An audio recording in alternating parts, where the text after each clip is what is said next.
I'm Rachel Bigsby, a seabird photographer, and behind me here, rising over 100 metres from the North Sea, stands Bass Rock, the world's largest rock colony of Northern Gannets, my absolute favourite seabird.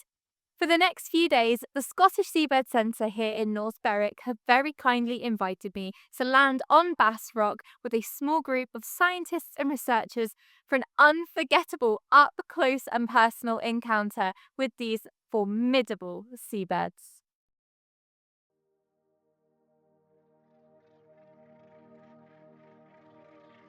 This towering volcanic island stands guard over the Firth of Forth.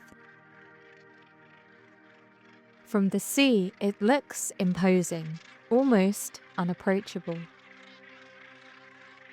Yet, as you land and climb, the secrets of the rock begin to reveal themselves. This is one of the greatest seabird spectacles on Earth. It looks like the rock has come alive. Every ledge, every slope is claimed by gannets, tens of thousands of them. Bass Rock is the world's largest rock colony of Northern Gannets, and in the summer, their presence transforms this place into a living, breathing citadel of wings and calls.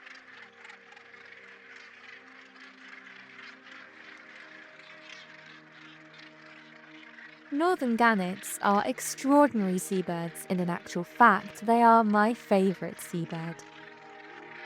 Elegant in the air, powerful in the dive, they can plunge from 30 metres high, striking the water at speeds of up to 60 miles per hour. They are built for life on the open ocean, and yet they return here each and every spring, back to the same ledges and very often the same mate. And this is why I'm here, to photograph the young, the gannet chicks, known as guga. At this stage of life, they wear what I consider to be the most beautiful plumage in the entire animal kingdom. Charcoal black, scattered with thousands of white flecks like a star-filled night sky. Photography allows me to take these moments beyond Bass Rock and bring them to you, to connect audiences to a world that most will never set foot in. To show not just a seabird, but an individual, a story, a fleeting stage of life that deserves to be seen and remembered. Wildlife photography, for me, is about much more than documentation. It's about seeking the natural artistry in the natural world, and seabirds offer endless inspiration. I'm drawn often to textures. Feathers, in particular, are a canvas of detail, a story written in barbs and patterns, in softness and in sheen, and on Bass Rock, the possibilities are endless. Among the chaos of the colony, my eye was caught by a guga molting its downy coat. Wisps of grey fluff still cling on, while beneath them fresh feathers push through, dark and glossy, speckled with white. It's a striking juxtaposition, the innocence of youth giving away to the polished precision of their first-year feathers. Through my lens, the texture and contrast are mesmerising. I also set out to identify preening individuals and waited patiently for moments when the chicks would ruffle their feathers into untidy bursts. In those instances, the textures really do come alive, not just seen but almost felt. The softness, the density, the sheer tangibility of plumage becomes the subject much more than the bird itself.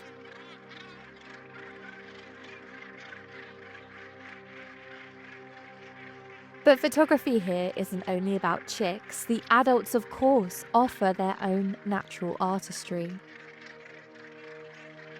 The ritual of aloe pruning, a gentle, tender act where one bird carefully nibbles at its partner's feathers, has always captivated me.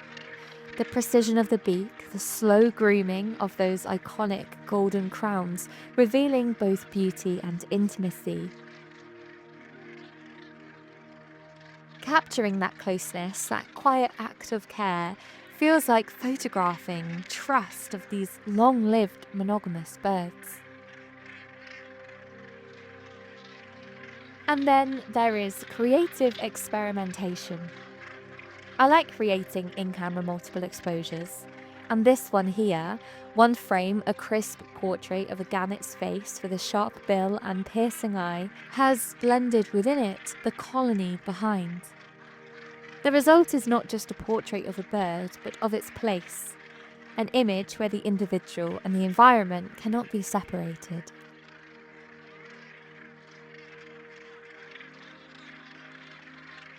This is what seabird photography is all about. Not just images of birds, but an attempt to capture the artistry that they already hold. Texture, form, intimacy, wildness.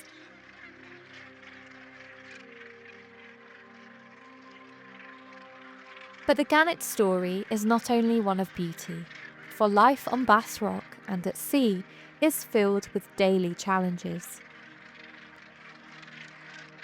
In 2022, highly pathogenic avian influenza swept through this colony, taking thousands of lives. Beyond that, new pressures are mounting.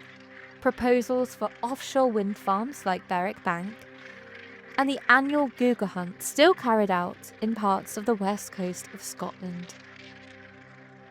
Gannets also face more global threats: entanglement in discarded fishing gear, overfishing of the very waters they depend on, plastic pollution, and the relentless advance of climate change, with warming seas that shift their prey availability and storms that grow harsher year by year.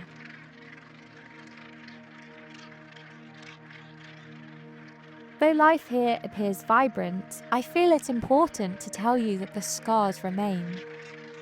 From the rock, it may look like a thriving kingdom, but each bird here navigates a world of uncertainty every single day. That's why, in my opinion, a collaborative approach to conservation matters. Scientists monitoring the colony, conservationists advocating for seabirds and their seas, and photographers sharing the struggles and the beauty, the stories and the resilience of these birds with wider global audiences.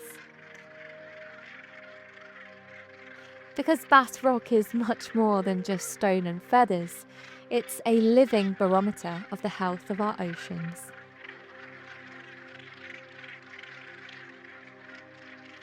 As my visit draws to a close, I feel humbled. The gannet's beauty is inseparable from their vulnerability, and their lives mirror the state of the seas that we all depend on.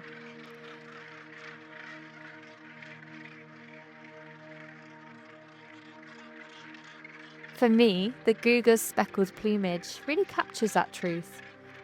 It's brief, dazzling, fragile, and unforgettable.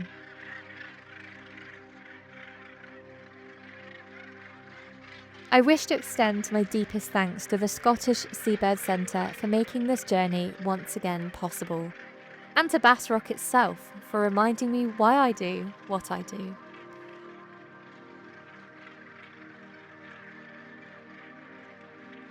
Through images, through stories, and through wonder, we can help to protect this place and the life it holds for generations to come.